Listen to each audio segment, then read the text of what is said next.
आहोत आता खेडला फिरायला. चप्पल का घातली? या ठिकाणी थांबलेलो पेट्रोल भरायला. काढ झालेला आहे आम्ही म्हणजे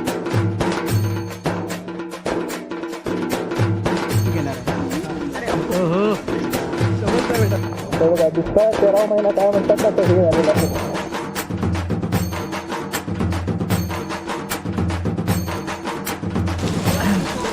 काय केलं मस्ती कमी नाही येणार नाही.